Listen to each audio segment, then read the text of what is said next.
जीवन अमूल्य है।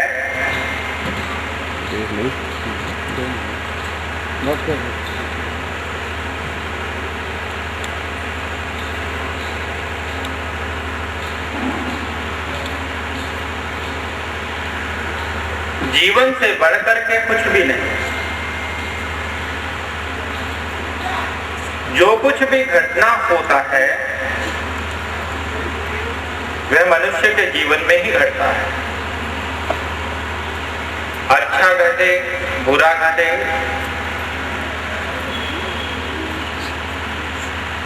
वो आप अपने जीवन में ही देखते हैं, लेकिन यदि जीवन न रहे तो कुछ भी नहीं। सारा खेल जीवन का है। जब तक श्वास है तब तक ही सब लोग आपके साथ में हैं। श्वास नहीं, सब कुछ समाप्त। लेकिन एक चीज है जो आपके साथ सदा रहेगी, सदा रहने वाली,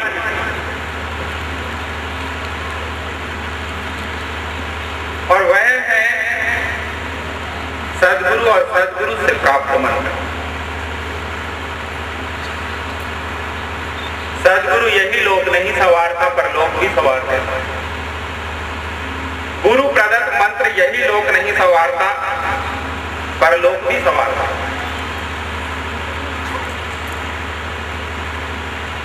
गुरु का मिलना और मंत्र की प्राप्ति परम सौभाग्य से होती है।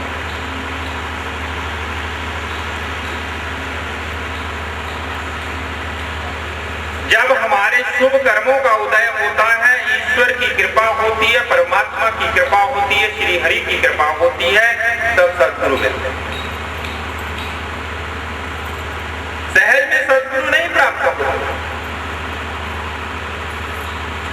कोई मुझसे पूछता है कि जीवन में क्या चीज महत्वपूर्ण है, मैं कहता हूं गुरु का मिलना, फिर गुरु से मंत्र प्राप्त करना, और तीसरा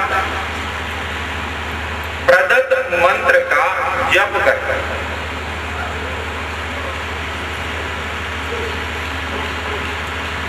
पहली घड़ी है कि गुरु से मिलना। गुरु से मिलना भी सहज नहीं है। सद्गुरु कोई कहे कि सहज मिल जाते हैं, सद्गुरु सहज नहीं मिलते।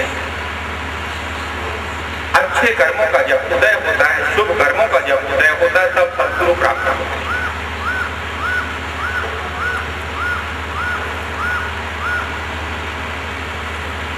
पता नहीं कौन से पुण्य कर्म होंगे, शुभ कर्म होंगे, तब जाकर के सद्गुरु की प्राप्ति होती है। और फिर सद्गुरु प्राप्त करने के बाद उनसे आगे चलने का मार्ग भी ले लेना चाहिए। ये नहीं कि गुरु मिले, दर्शन हुए, बस पर्याप्त।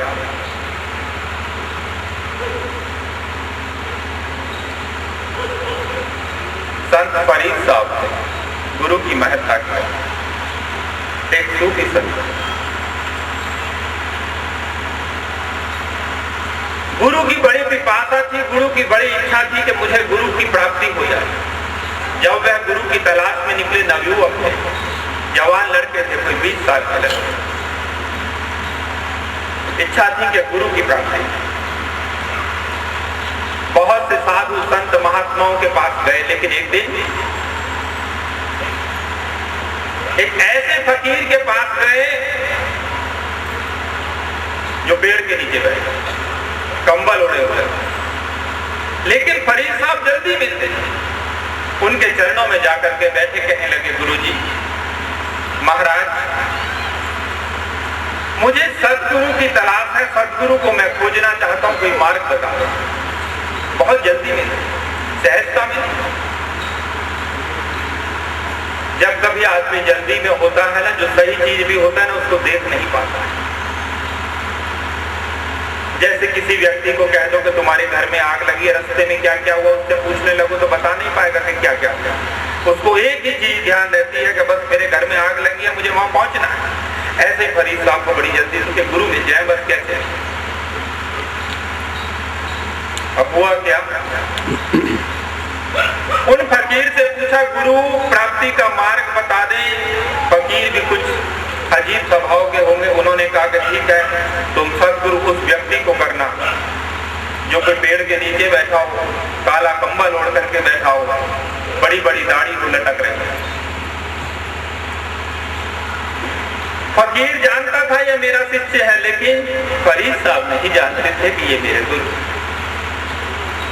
फकीर के पास काबिलियत थी, फकीर के पास योग्यता थी, फकीर के पास परमात्मा का नूर था, वह जानता कि ये मेरा शिष्य है। लेकिन फरीद साहब को इस चीज का ज्ञान नहीं था। वो सर पर दौड़े, जगह जगह साधु संत महात्माओं से मिलते रहे, जितने भी मिले पहचान वही देते थे। पेड़ हो, नीचे कोई बाबा बैठा हो, काला कंबल ओढ़ के बैठा हो, हर जगह यही बस पहचान उन्होंने बना ली। कोई 20 साल निकाल दिए, 20 साल भटकते रहे, गुरु नहीं मिले। लौट कर कहा कि उसी फकीर को पकड़ो, जिसने मुझे ये फॉर्मूला दिया था, जिसने मुझे ये सूत्र दिया था, उसी के पास जाओ। जब वह वहां पहुंचे, दूर से जब आ रहे थे, क्योंकि सब जगह तलाश करके थक गए थे, शांत हो गए थे, दूर से जब देखा कि पेड़, घना पेड़ लगा हुआ है, नीचे जो है फकीर बैठा हुआ है, उसकी लंबी लंबी दाढ़ी है और कंबल ओढ़ करके काला बैठे हुए हैं। फकीर फरीद साहब तो सरपट उस फकीर के चरणों में दौड़े और लेट करके बोले कि महाराज, आपने पहले ही क्यों नहीं कह दिया कि मैं आपका गुरु हूँ? कहने लगे, यदि मैंने उस समय कह दिया होता कि मैं तेरा गुरु हूँ, तो उस समय जाने ही नहीं पाता कि मैं तेरा गुरु हूँ, क्योंकि तेरे अंदर जल्दी ही इतनी थी, जो है तेजी में ही तू इतना था कि तुझे पहचान ही नहीं हो पाती। तो गुरु का मिलना भी सहज नहीं, आसानी से गुरु की प्राप्ति नहीं होती। और जिनको हो गई है, समझो उनके शुभ कर्म हैं, अच्छे कर्म हैं, जिनको गुरु की प्राप्ति हो गई। फर्स्ट स्टेप उन्होंने पूरा कर लिया है। दूसरा चरण होता है कि हम गुरु की शरण में जाकर के गुरु से मंत्र प्राप्त कर लें, गुरु से शब्द प्राप्त कर लें, गुरु से परमात्मा तक पहुंचने का रास्ता प्राप्त कर लें। मैं कहता हूं, परमात्मा तक पहुंचने का रास्ता तो जरूर प्राप्त कर लें, लेकिन एक बात ध्यान रखें कि मंत्र प्राप्त करने के बाद उसका घर में अभ्यास भी करना है, उसका जप भी करना है। कोई वो नोट और धन नहीं है जो रिजर्व बैंक में जाकर के जमा करा देने, उनका प्रतिदिन जाप करना है। और जब तक आप जाप नहीं करेंगे, आपके भीतर शुद्धता नहीं आएगी, पवित्रता नहीं आएगी, परमात्मा का नूर आप देख ही नहीं पाएंगे। और वह तब घटता है, वह तभी घटता है जिस समय आप गुरु के बताए हुए मार्ग पर चलते हैं। और यदि गुरु से मंत्र लेकर के, गुरु से शब्द लेकर के उसको जपा नहीं, तो उसके लिए कबीर साहब कहते हैं कि गुरु बेचारा क्या करे, शब्द ना लागा अंग, कहे कबीर मैली गंजी कैसे चल लागे रंग। कि मैले कपड़े के ऊपर कैसे रंग चढ़ेगा, उसके अंदर तो मैल पहले ही भरी हुई है। उसके अंदर तो मैल जब भरी हुई है तो उसको तो पहले साफ करना पड़ेगा, तब जाकर के उसके ऊपर रंग चढ़ेगा। गुरु ये नहीं होता है कि गुरु शिष्य का चाहे तो जब मर्जी कल्याण कर सकता है, शिष्य का चाहे जब मर्जी जो है तो भला कर सकता है। गुरु में सामर्थ्य होती है, सदगुरु में सामर्थ्य होती है। जब चाहे अपने शिष्य का जीवन बदल सकता है, चाहे तो उसके पूर्व काल के किए गए सभी पाप कर्म गुरु को जो है माफ करने में सक्षम है। लेकिन हर शिष्य के साथ तो ऐसा भी नहीं घटता, हर व्यक्ति के साथ तो ऐसा भी नहीं घटता।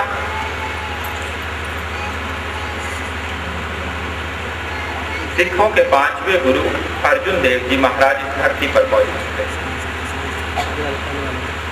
एक दिन वह प्रवचन कर रहे थे। पहले वाले उन्होंने प्रवचन में कहा कि गुरु चाहे तो व्यक्ति के कर्म की रेखा को मिटा सकता है। उनका एक शिष्य बीच में बैठा हुआ था जिसका नाम था सोन। उसने इस वचन को सुना। कुछ दिन बाद गुरु जी फिर प्रवचन करते थे और गुरु ने उस दिन प्रवचन में कहा कि मनुष्य अपने किए गए फल का भुगतान स्वयं करेगा। शिष्य उलझन में हो गया, दो विरोधाभास बातें हो गई। एक दिन गुरु ने कहा कि कर्म की रेख गुरु मिटा सकता है, दूसरे दिन गुरु कहते हैं 2-4 दिन बाद कि मनुष्य अपने किए गए कर्म का फल का भुगतान खुद करे। वह गुरु के चरणों में गया, कहा हे सद्गुरुदेव, मेरे मन में एक जिज्ञासा है, एक इच्छा है। एक दिन आपने प्रवचन करते हुए कहा कि कर्म की रेख गुरुदेव मिटा देते हैं। दूसरी तरफ आप कहते हैं कि मनुष्य जो भी कर्म करता है उसके फल का भुगतान उसको खुद करना होता है। गुरु सिर्फ मुस्कुरा भर करके रह गए, बोले नहीं। बात आई गई हो गई, बहुत दिन बीत गए। एक दिन गुरु विश्राम में थे, अर्धरात्रि समाप्त हो गई थी, प्रातः काल के 2 बज रहे। उन्होंने जाकर के गुरु ने सोनी का कमरा खटखटाया। सोनी निकल करके बाहर आया, कहो गुरुदेव क्या है, इतनी रात में? कहने लगे मुझे नींद नहीं आ रही है, घूमने की इच्छा है, चलो घूमने के लिए चलते। सोनी घूमने के लिए चल दिया गुरु के साथ में। गुरु के साथ में घूमने के लिए जाता, गुरु के साथ वह घूमता जा रहा था। गुरु ने चलते चलते कहा कि बहुत प्यास लग रही, मैं यहाँ पेड़ के नीचे बैठता हूँ, तुम जाकर के ऐसा करो मेरे लिए इस लोटे में पानी ले आओ।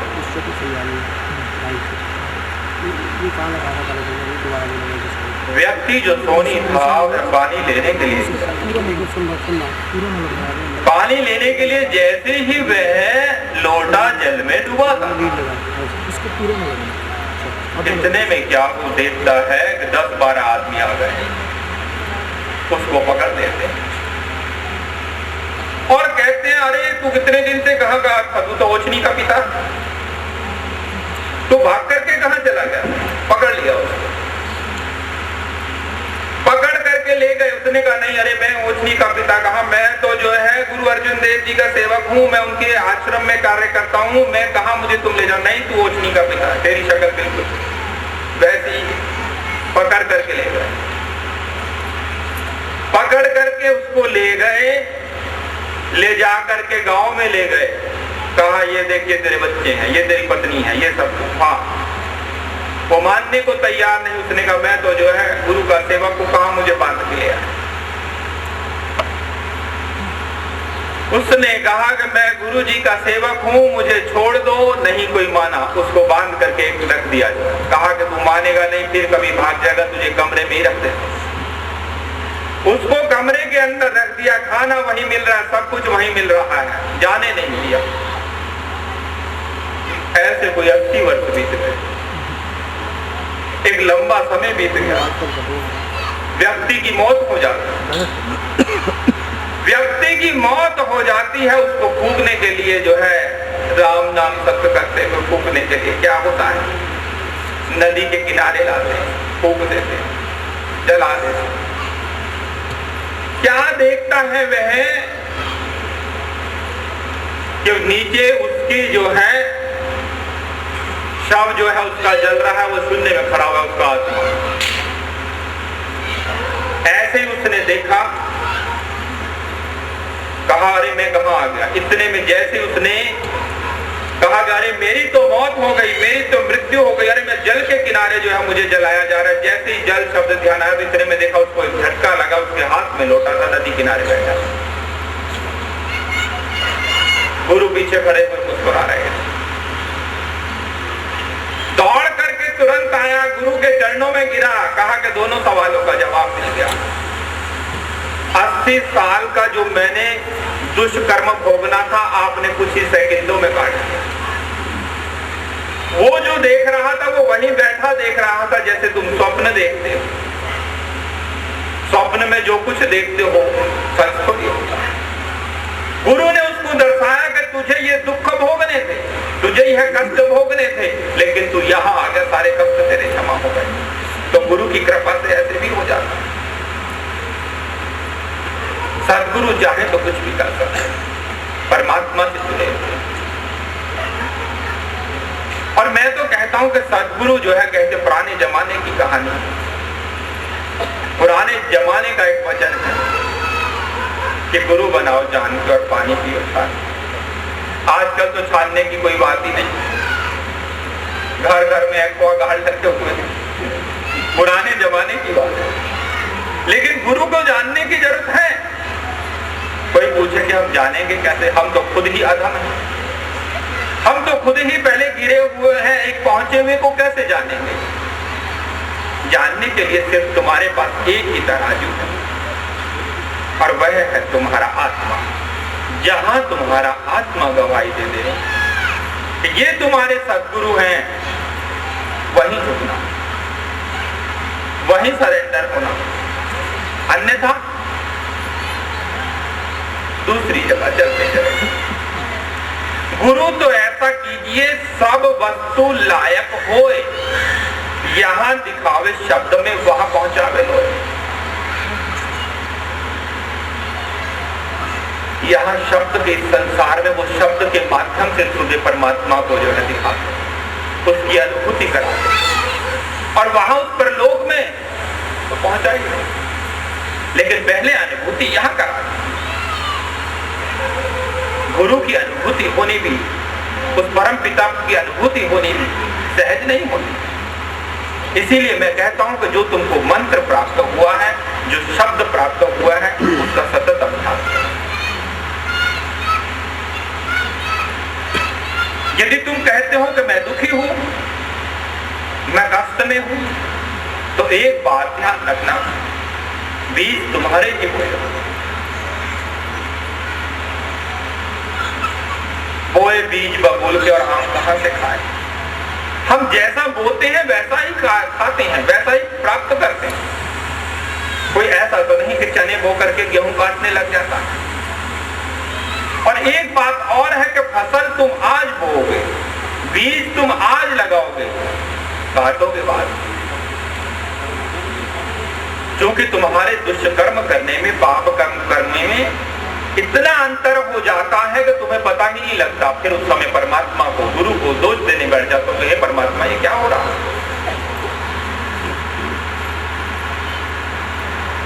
कर्म तुम्हारे अपने ही है, लेकिन गुरु जो मंत्र देता है उससे वह सब करते चले जाते हैं। इसलिए उसका अभ्यास करते हैं। और अपने भीतर कोई ईर्ष्या, कोई द्वेष, किसी से जलन कुछ मत रखो। अपने हाल में खुश रहने की कोशिश करो। जो कुछ परमात्मा से प्राप्त है उसमें संतुष्ट रहो, उस परमात्मा का धन्यवाद करो। मैं ये नहीं कहता कि प्रोग्रेस मत करो, प्रोग्रेस करो, लेकिन किसी से ईर्ष्या मत करो, किसी से जलन मत करो, किसी से द्वेष मत रखो। ना वह अपना हो, ना वो बेगाना हो। मैं दोनों की बात करता हूं, किसी से मत रखो। छोटी सी कहानी से समझ सकते। एक बार क्या है कि एक राजा की महल के बराबर में एक बुढ़िया का महल, झोपड़ी थी छोटी, गरीबों के लिए वही महल होता। छोटी सी उसकी झोपड़ी थी, राजा का बड़ा महल। राजा का रथ जब भी उधर को निकलता कहता है बुढ़िया की झोपड़ी यहां होनी नहीं चाहिए। एक दिन क्या हुआ, उसने अपने सारे सैनिक भेजे, कहा कि झोपड़ी हटा दो। बुढ़िया ने कहा झोपड़ी तुम बाद में हटा, पहले मेरी एक बार राजा से मुलाकात करा। सैनिकों ने कहा कोई बात नहीं, ऐसा हो सकता है। राजा से भेंट उसकी करा दी गई, राजा से उसकी मुलाकात करा दी गई। जैसे ही राजा से मुलाकात कराई, बुढ़िया ने कहा महाराज मेरा एक सवाल, आप जवाब दें। झोपड़ी भले ही हटा देना, बाद में हटा, लेकिन जवाब पहले दे दो। मैं रोज आपके महल को देखती हूँ, रोज आपके बाग बगीचे देखती हूँ, रोज यहाँ पर जो आपके तालाब में हंस तैर रहे हैं मैं उनको भी देखती हूँ। कभी मुझे ईर्ष्या हुई क्या मेरे बराबर में इतना सुंदर महल है और मैं झोपड़ी में रह रही हूँ? हुई मुझे कभी ईर्ष्या? मैंने कहा कि ये महल कभी हटाओ? नहीं कहा।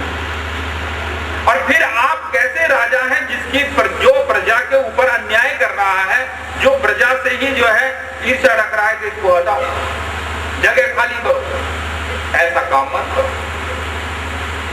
राजा ने कहा बात तो ठीक। उसने कहा आप ठीक है, इस संसार में राजा है, लेकिन पूरे विश्व का राजा, पूरे ब्रह्मांड का राजा तो परमात्मा है, आपने उसको भी जवाब देना है। राजा को बात समझ में आ गई, उसकी खोपड़ी छोड़ दी। हमें किसी से ईर्ष्या नहीं करनी। मैंने ये बात कही कि होने को छोटे व्यक्ति से भी ईर्ष्या हो सकती। कभी कभी किसी गरीब व्यक्ति को तुम आनंदित देख करके सोचते हो कि वो ये कैसे आनंदित है, हम इतने अमीर होकर, इतने धनी होकर के इतने आनंदित नहीं। हो सकता है ऐसा। आनंद कोई ऐसा नहीं है, कोई कहे कि आनंद कोई पैसों से कोई खरीद लेगा। सुख पैसों से खरीद सकते हैं, सुख सारे पैसों से आ सकते हैं, लेकिन आनंद पैसों से नहीं आ सकता। आनंद तो किसी भी अवस्था में आ सकता है, कहीं को भी आ सकता है, किसी भी पोजीशन में आ सकता है। गुरु मंत्र प्राप्त, मैं अपनी बात करता हूं, गुरु मंत्र की एक विशेषता है कि वह तुम्हारा यही लोक नहीं सुधारता, परलोक भी सुधार सकता। और मंत्र हो सकता है कि आपके इसी लोक को सुधार रहे हैं। हो सकता है दुनिया में ऐसे भी मंत्र हैं कि जिनके जप करने से, जिनके अभ्यास करने से, जिनको पाठ करने से जो है आपको नाना प्रकार की सुख सुविधाएं प्राप्त हो जाए। वैदिक शास्त्र के अंदर, वैदिक ग्रंथों के अंदर साफ साफ लिखा हुआ है मंत्र 3 प्रकार के होते हैं, सात्विक, राजसिक, तामसिक। सात्विक मंत्र वह होते हैं जिसके अंदर ये भावना होती है सबका कल्याण हो। तन में मन शिव संकल्पस्तु, हे परमेश्वर हमारे मन को ऐसा बनाओ कि सबके लिए कल्याण की भावना करें। सर्वे भवन्तु सुखिनः। ऐसे मंत्र भी होते हैं जिसमें सबके कल्याण की भावना होती है, सबके अच्छे की भावना होती है। बहुत से लोग दिन रात ऐसी प्रेयर करते हैं कि हे परमात्मा हमारा तो भला ही कर, सबका भी भला कर। सात्विक मंत्र जो होते हैं वह ईश्वर को प्राप्त करने के लिए होते हैं, देवताओं की कृपा प्राप्त करने के लिए होते हैं, मन की शांति प्राप्त करने के लिए होते हैं। सात्विक मंत्र होते हैं। राजसिक मंत्र होते हैं। राजसिक मंत्र इस प्रकार के मंत्र बनाए गए हैं कि जिनको जप करने से हमें सारी सुख सुविधाएं प्राप्त होती हैं, धन दौलत वैभव ऐश्वर्य प्राप्त होता है, बंगले गाड़ी प्राप्त होती है। मंत्रों की विशेषता, ध्यान रखना, खाली मंत्र की ही विशेषता नहीं है, व्यक्ति की भी विशेषता है। जो जपेगा उसी को प्राप्त होगा। अब आप जप ही नहीं रहे तो प्राप्त कैसे होगा? जैसी आपकी चाहना हो, जैसी आपकी इच्छा हो, जिस प्रकार का आपका भाव हो, वैसे ही मंत्र। मैं सदा कहता हूं मंत्र एक हो लेकिन भाव अलग अलग हो जाए तो मंत्र की विशेषता बदल जाती है। जैसे मान लो कि ओम नमः शिवाय एक मंत्र है, मान लो, लेकिन जन कल्याण से जपा गया तो सात्विक हो गया। अपनी इच्छाओं के लिए जपा गया कि हमें वैभव मिले, हमें धन मिले, हमें ऐश्वर्य मिले, तो राजसिक हो गया। लेकिन इस भावना से भी यदि जप दिया कि दूसरे का बुरा हो जाए तो मंत्र सात्विक हो जाता है।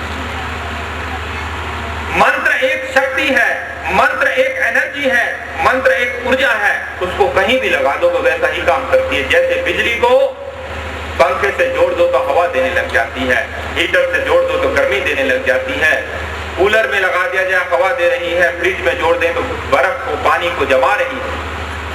इसी प्रकार से जो है मंत्र जो होते हैं वो तुम्हारे भाव से बदल जाते हैं। जैसे तुम्हारे भाव होंगे वैसा ही मंत्र जो है कार्य करने लग जाता है। और भाव यदि ठीक नहीं है तो फिर कुछ भी उपलब्धि नहीं होती।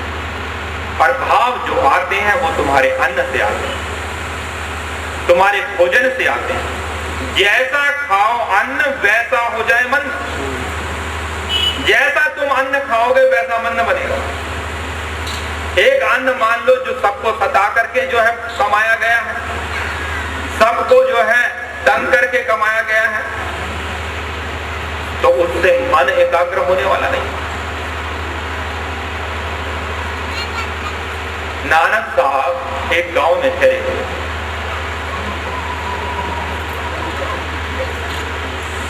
एक गरीब व्यक्ति के यहाँ ठहरे हुए, एक बढ़ई के यहाँ ठहरे हुए, लालो बढ़ई के यहाँ ठहरे हुए। गांव का जो मुखिया था, गांव का जो सेठ था, उसे पता लगा कि नानक साहब एक गरीब के यहाँ ठहरे, पहुंचे हुए संत है, गरीब के यहाँ ठहर गए, बढ़ई के यहाँ ठहर गए। उसने निमंत्रण दिया कि महाराज कहा आप गरीब के यहाँ ठहरे हुए, मैंने 56 प्रकार के भोजन बनाए, 56 प्रकार के भोजन मैंने तैयार करे हैं, आप ग्रहण कर सकते हैं।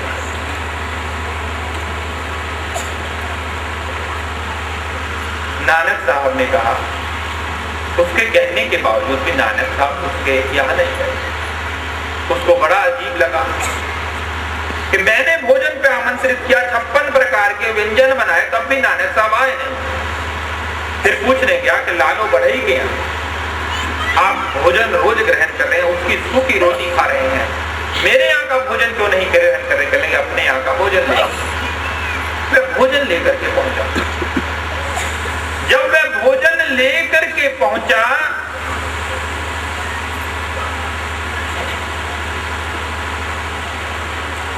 नानक साहब ने एक तरफ उसकी जो पूरी कचौरी बनी हुई थी वह ली, दूसरी तरफ सूखी रोटी ली जो लालो बढ़ई की थी, और दोनों को कस के निचोड़ दिया। सिद्ध पुरुष थे, दोनों को कस के निचोड़ दिया। जो लालो बढ़ई का रोटी थी उसमें से दूध गिर गया, और जो दूसरी व्यक्ति की रोटी थी, धनी व्यक्ति की, उससे खून गिर गया। क्योंकि उसकी स्थिति ये थी कि वह मजदूरों से मार मार करके काम लेता था, पिटाई कर करके काम लेता था। नानक साहब ने कहा कि मैंने इसीलिए तेरे यहाँ का अन्न ग्रहण नहीं करा, क्योंकि हम जैसा अन्न खाते हैं वैसे ही हमारे भाव बन जाते हैं, और भगवान तो भाव से प्राप्त होते हैं, परमात्मा तो भाव से प्राप्त होते हैं। श्री कृष्ण कहते हैं कि भाव का भूखा हूं मैं, भाव की तार है, भाव से भज ले मुझे तो भाव से बेड़ा पार। भाव सबसे बड़ी बात है। पूजा में भी, आराधना में भी, ध्यान में भी, जप में भी, सभी प्रकार के कर्म में, आध्यात्मिक कर्म में भाव सर्वोपरि है। यदि भाव नहीं है तो कुछ भी नहीं। पूजा पाठ कोई यंत्रवत नहीं करना होता, भाव से करना होता। तुम लोग क्या होता है, यंत्रवत करते हो, मशीन की तरह से करते हो। सुबह स्तुति करने लगो, सोचो कि बस 2 मिनट स्तुति के लिए।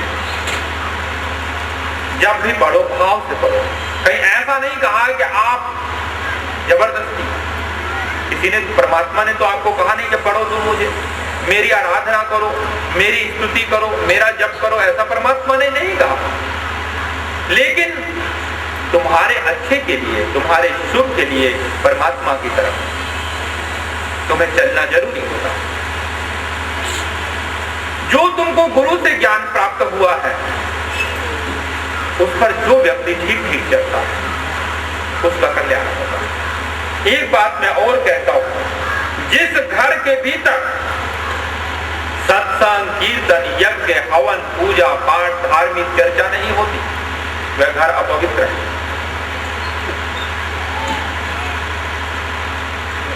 वह घर निश्चित रूप से अपवित्र है। जिस धन को कमा करके व्यक्ति उसका कुछ दान नहीं निकालता और उस भोजन को ग्रहण कर लेता है, वह भी अपवित्र है। दान आप किस रूप में निकालते हैं तुम्हारी इच्छा है, बड़ी प्रीति कर कथा है।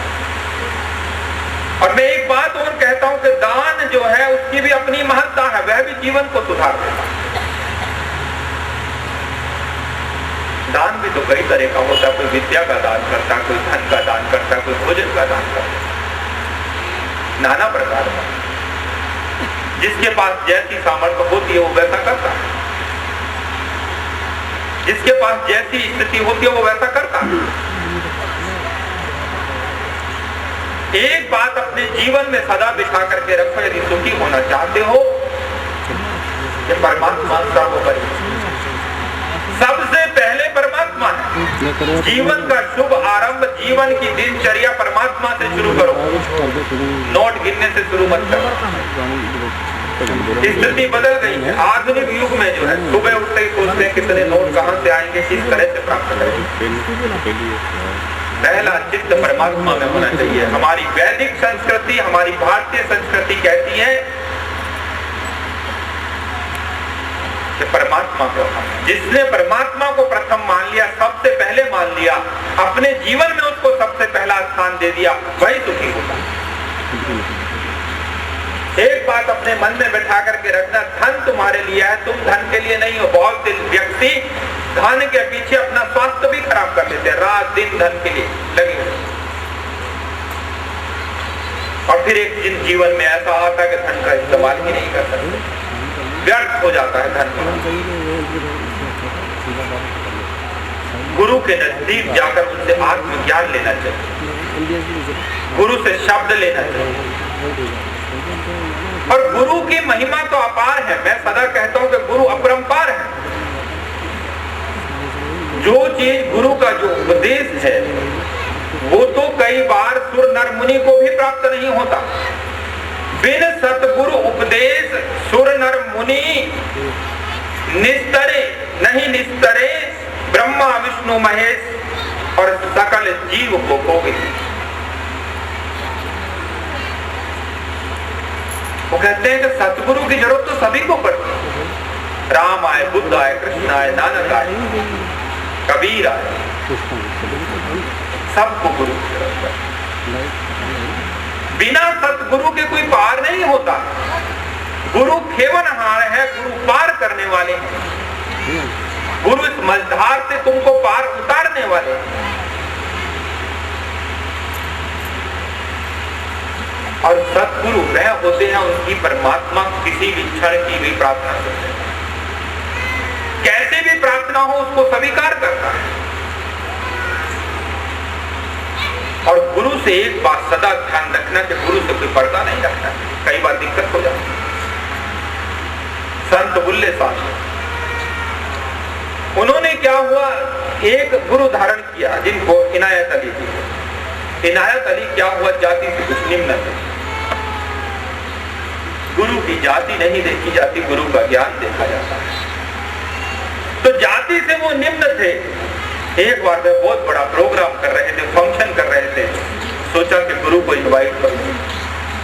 फिर सोचा कि गुरु को इनवाइट करूंगा, मेरे यहाँ सब बड़े बड़े लोग आए। गुरु की जाति छोटी है, गुरु निम्न जाति का, फिर कैसे? उन्होंने क्या करा, इंतजाम एक तरफ, जो पार्टी थी एक तरफ कर दी, भोज का इंतजाम एक तरफ, और क्या हुआ, एक पतला सा झीना पर्दा लगा दिया, उसके पीछे गुरु को बैठा पर्दा लगा। गुरु आए, इनायत अली आए, उन्होंने देखा कि मेरे लिए पर्दा लगा दिया। गुरु को समझने में देर न लगी, गुरु को जानने में देर न लगी कि पर्दा क्यों लगाया गया है। वो वहीं से खड़े हुए और तुरंत बोले, बुल्ले तेरे और मेरे बीच में पर्दा रह गया, खत्म बात। तेरे मेरे बीच में पर्दा रह गया, तेरे दिल के ऊपर पर्दा पड़ गया, आज समझ ले। ऐसा कह के गुरु चले गए। बुल्ले को कोई ज्ञान नहीं हुआ। कहा कि अब गुरु से ज्ञान को प्राप्त करना है। बीच में एक पर्दा रह गया, एक दीवार रह गई। गुरु के बीच में तो कोई दीवार रहनी ही नहीं चाहिए। अपनी बात यदि नहीं कहोगे तो कैसे? कहते हैं अभी तुझे ऊंचे होने का अभिमान है। फिर बहुत प्रयत्न करके जाकर के, बहुत प्रयास करके जाकर के उसने गुरु को माना। सहज में गुरु नहीं माने, आसानी से गुरु नहीं माने। कई बार वह जाता रहा, गुरु उठने नहीं देते। फिर उसने बहुत यत्न करके, बहुत प्रयास करके जब देखा गुरु ने अब ये विनम्र बन गया है, ये विनम्रशील हो गया, इसके अंदर से अहंकार खत्म हो गया, गुरु ने कहा ठीक है तुम वापस। गुरु से जो सद्मार्ग है उनके चरणों में बैठ के प्राप्त करना चाहिए। और गुरु जो पूछे उसका विवेकपूर्ण उत्तर देना चाहिए। नहीं आता तो चुपचाप बैठ कर रहो और कहो कि हे सद्गुरु, मैं तो अज्ञानी हूं, मुझे क्या पता। गुरु गुरु के आगे ज्ञान भी बखारने की जरूरत नहीं। गुरु से हम पाने के लिए आए हैं, गुरु से हम जानने के लिए आए हैं, गुरु से हम प्राप्ति के लिए आए हैं। 3 शिष्य गुरु की शरण में पहुंचे, सदगुरु के चरणों में जाकर के बैठे। तीनों की इच्छा थी कि गुरु हमारे को आत्मज्ञान दे, प्रार्थना की कि गुरु जी हमको आत्मज्ञान दे। बहुत बड़ी बात है। गुरु ने कहा आत्मज्ञान वगैरह की बातें बाद में होंगी, पहले तो मेरे एक सवाल का जवाब। शिष्य, पहले शिष्य से पूछा गया, बताओ आंख और नाक में कितना अंतर है? शिष्य पहले ने जवाब दिया, गुरु जी 5 उंगल का अंतर है। गुरु ने कहा नीचे बैठना। दूसरे शिष्य से पूछा गया सवाल कि आंख और नाक में कितना अंतर है, आंख और कान में कितना अंतर है? शिष्य ने जवाब दिया, गुरुजी सुनने और देखने का अंतर है। आंख देखती है, कान सुनते हैं। गुरु ने कहा नीचे बैठ जाओ। तीसरे शिष्य से कहा तुम बताओ आंख और कान में कितना अंतर है? शिष्य ने, तीसरे ने जवाब दिया, गुरुदेव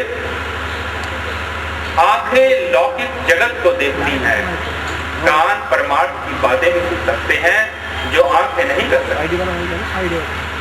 धर्म की बातें भी सुनती है, उपदेश भी सुनते हैं कान, आंखें ये नहीं कर सकती। माइक ऑन कर देगा ऊपर बटन। अच्छा। गुरु ने कहा तुम भी बैठो। तीसरे को, पहले वाले व्यक्ति को कहा तुम तो अभी अपने घर जाओ, तुम आत्मज्ञान के अधिकारी नहीं है। तुमने कहा था कि 5 उंगल का अंतर से। डायरेक्ट माइक पे ले।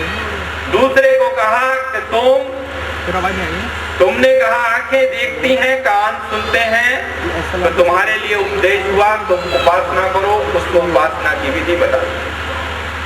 तीसरे ने कहा था जिसने के परमात्मा की बातें भी कान सुनता है, कहा कि तुम यही रुको, तुम्हें आत्मज्ञान दिया जाएगा।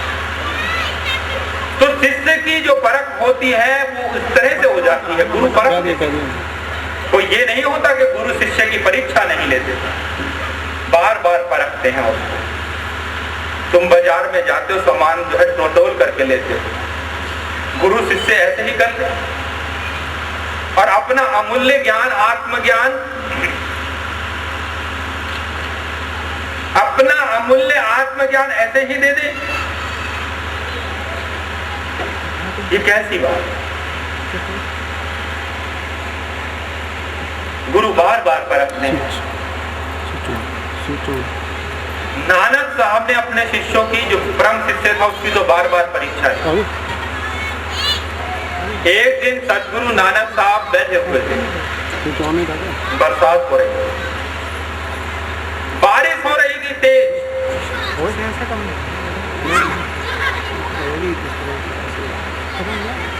सब शिष्य बैठे हुए हैं, उपदेश सुन रहे हैं। गुरुजी ने उपदेश के बाद में कहा कि मेरा चोला जो है ये मैला हो गया है, मेरा जो चोगा है ये मैला हो गया है, कोई इसको धो दो और सुखाओ। बार बारिश हो, गुरु कहते हैं सुखाओ। सब शिष्यों ने कहा गुरुजी कैसी बात आप कर रहे हैं, बाहर बरसात हो रही है, धूप का नाम नहीं है, चोगा कहाँ पर सूखेगा, ऐसी बात आप मत करें। ऐसी बात बोलने लगे सभी शिष्य, लेकिन नहला जी हाथ जोड़ करके खड़े हुए, कहा कि चोगा मुझे दे। वह चोगे को धो करके लाए, आग जलाई और उसके ऊपर चोगे को पूरा सुखाया और बाद में उन्होंने इस्त्री करके गुरु को चोगा जो है दे दिया, ये चोगा ग्रहण। गुरु ने कहा यहाँ तक तो ये खरा उतर गया, कोई बात नहीं, आगे और इसको परख लो। उन्होंने प्रेस किया हुआ, इस्त्री किया हुआ चोगा एक तरफ रखा, कहा कि चलो कोई बात नहीं, इसको नहीं पहनते, मैला ही पहनते। वो देख रहे थे कि शिष्य के अंदर कोई बात तो नहीं आती, शिष्य के अंदर कोई ऐसा तो नहीं आता कि मुझे इतनी देर तक काम में लगाया रखा और फिर बाद में ग्रहण भी नहीं किया। देखा तो उसके मन में कोई बात नहीं आई। गुरु ने देखा कि यही मेरा उत्तराधिकारी हो सकता है। कर्म ही बताते हैं कि आप उत्तराधिकारी हो सकते हैं। कर्म ही बताते हैं आप सच्चे ज्ञान के अधिकारी। गुरु की शरण में जाकर जो शब्द प्राप्त हो, जो मंत्र प्राप्त हो, उसको सहज में प्रतिदिन जपना चाहिए। ये नहीं कि एक दिन जप लिया अगले दिन जपा नहीं। अब अगले दिन यदि तुमने जपा नहीं तो कोई लाभ नहीं होगा। सोचे कि एक दिन खाना खा लूं और 10 दिन ना खाऊं तो स्वास्थ्य बनने वाला नहीं। स्वास्थ्य तो तभी बनेगा जब रोज प्रतिदिन तरीके से भोजन ग्रहण करो। इसी तरह से मंत्र भी यदि नियमित रूप से अभ्यास करोगे तभी परमात्मा तक तुम पहुंचोगे। और यदि तुम अभ्यास ही नहीं करोगे तो फिर पहुंचने वाले कहां? चाहे थोड़ा समय निकालो, मैं ये नहीं कहता कि घंटों बैठे रहो। एकाग्र भाव से, एकाग्र चित्त से, एक भाव से होकर के जिस समय तुम थोड़ा भी जप करते हो, थोड़ा भी परमात्मा का ध्यान करते हो, थोड़ा भी सिमरन करते हो, जीवन सफल हो जाता है। और संतों का साथ भी यदि थोड़े समय के लिए कर लेते हो तो भी जीवन सुखी हो जाता है। महाकवि तुलसीदास जी कहते हैं कि एक घड़ी आदि से पुनियाद और तुलसी संगत साधु की हरे कोटि अपराध। अनेकों अपराध जो है आपके माफ हो जाते हैं संत की शरण में जाकर के। कैसे? कि हम उनके उपदेश सुनते हैं, हम उनका सत्संग सुनते हैं। वो सत्संग सुनने से हमारे कोटि कोटि अपराध जो है माफ हो जाते हैं। ये संत की शरण में जाकर के ही हो सकता है। संत की शरण में ही बैठ करके हो सकता है। संत के चरणों में ही बैठ करके हो सकता है।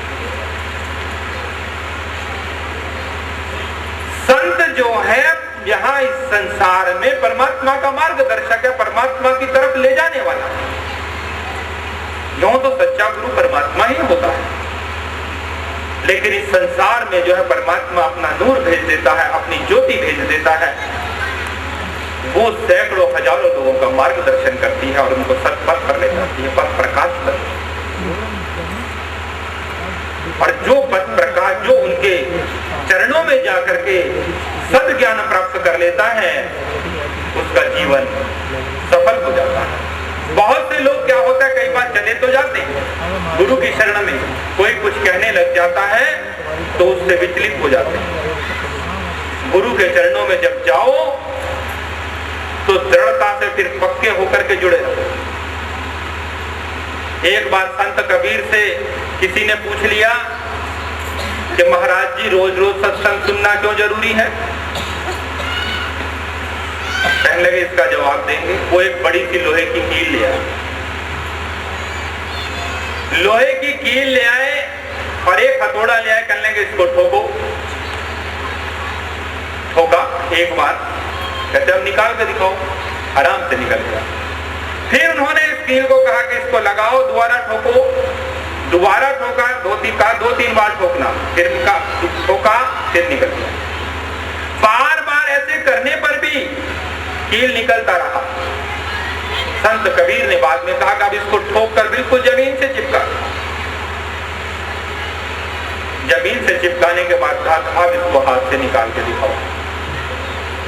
कहते महाराज अब तो बाहर निकलना बहुत मुश्किल, अब तो बाहर निकलना बहुत कठिन है, अथक प्रयास से ही निकलेगा। कहने लगे ठीक, मन तुम्हारा ऐसा ही। एक बार सत्संग सुनता है तो थोड़ा जमता है, लेकिन जब सुनना बंद कर देता है उसको हटा खींचो तो बाहर आ जाता है। लेकिन बिल्कुल यदि परमात्मा से जुड़ जाए तो उसको हटाना मुश्किल हो जाता है, उसको हटाना कठिन हो जाता है। जब भी जुड़ो तो बिल्कुल पक्के होकर के जुड़ो। तो आलोचना पर ध्यान नहीं दो। कोई कह रहा है कि वहां जाना नहीं, आना नहीं, ये व्यर्थ की बात है। जब गुरु चरणों में जुड़ो तो पूरी तरह से जुड़ो। जो बाहर की बातों पे ध्यान देने लगता है वो कभी भी प्राप्त कुछ नहीं कर पाता। एक प्रीति का कथा से मैं समझा सकता हूँ। एक बार भगवान भोलेनाथ चांदनी रात थी, पूर्णिमा की रात थी, पार्वती के साथ बैठे थे। कहने लगे चलो, पूर्णिमा की रात थी, कहते सैर पे चलते। और शाम के ऐसा नहीं, ज्यादा अंधेरा नहीं था, 6-7 बजे।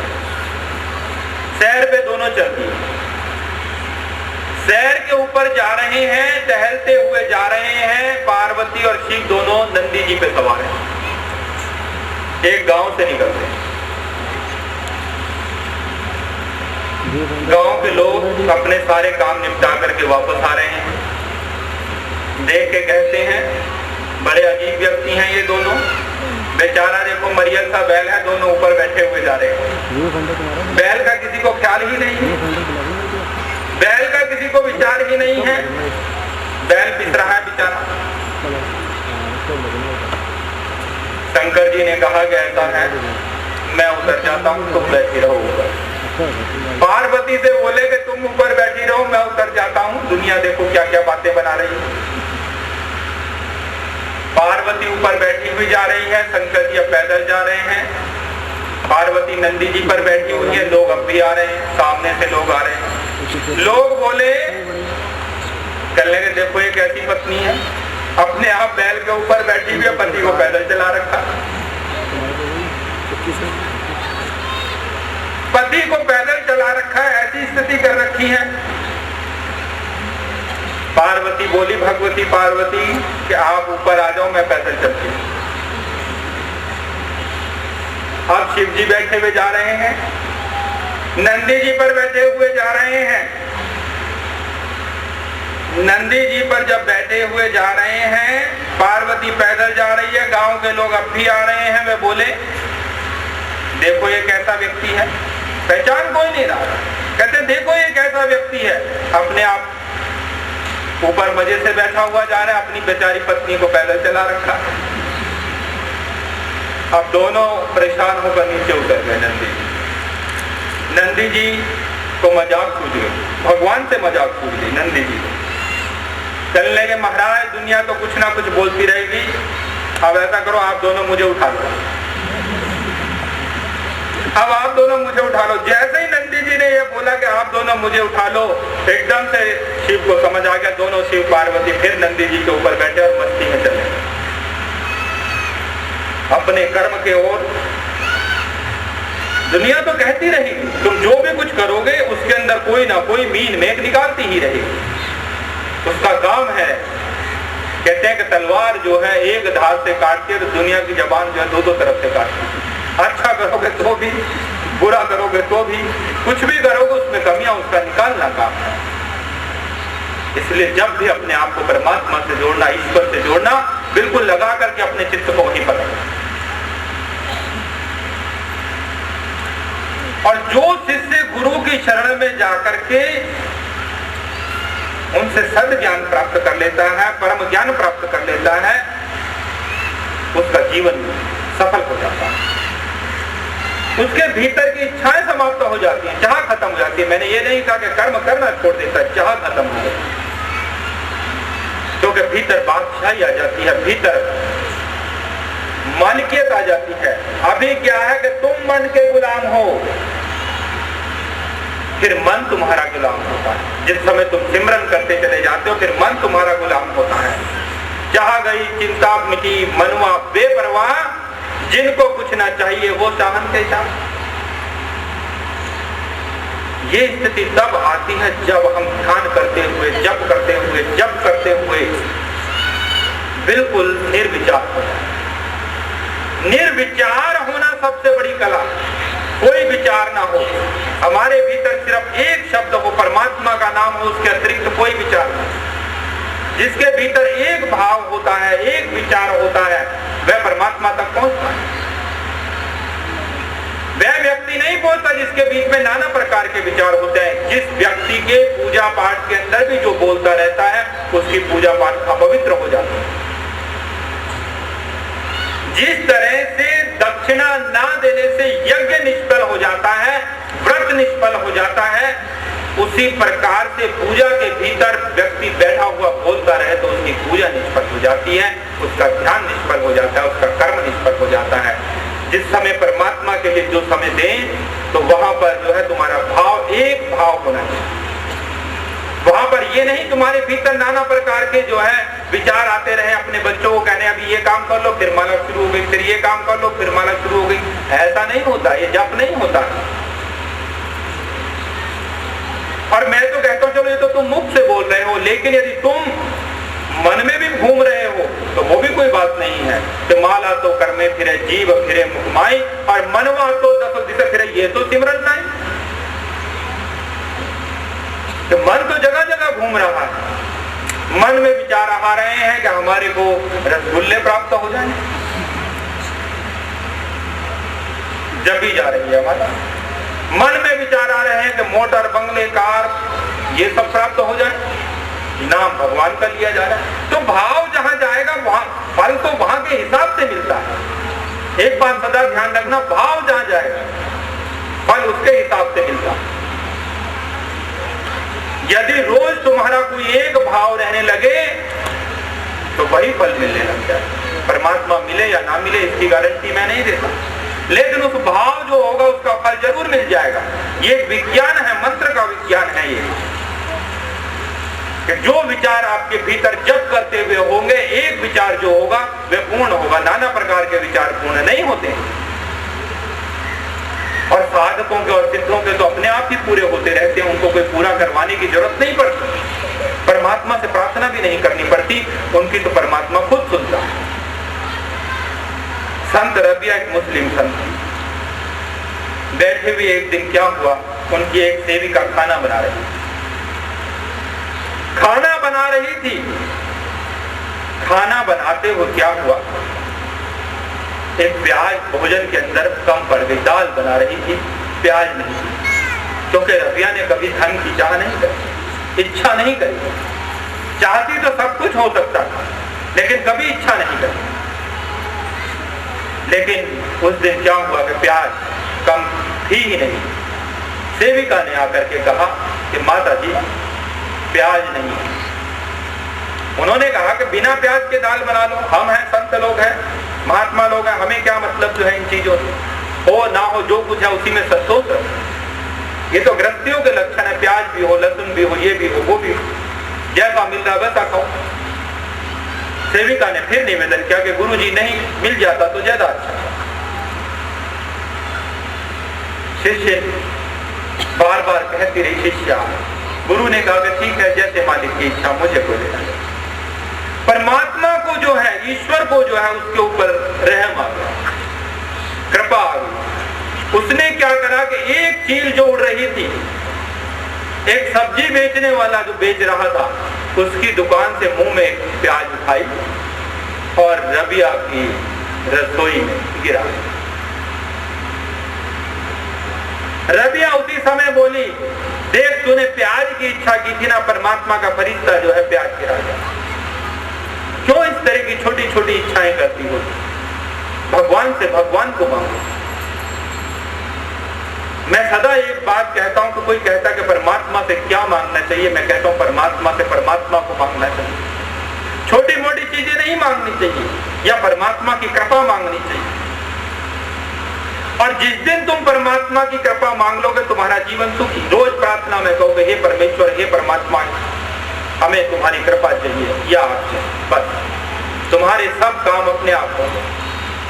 किसी भी काम में तुम्हारी कोई बाधा नहीं आने वाली। बाधा तब तक आती है जब तक हम परमात्मा से रोज प्रार्थना में अपने हिसाब से मांगे जा रहे हैं। पता नहीं हम उसके योग्य हैं भी या नहीं, मांगे जा रहे हैं रोज। हो सकता है कि हमारी योग्यता से ज्यादा ही परमात्मा ने पहले दे रखा हो। एक तो जो तुम्हें प्राप्त है उसका धन्यवाद करो, दूसरा परमेश्वर से रोज परमेश्वर को मांगो।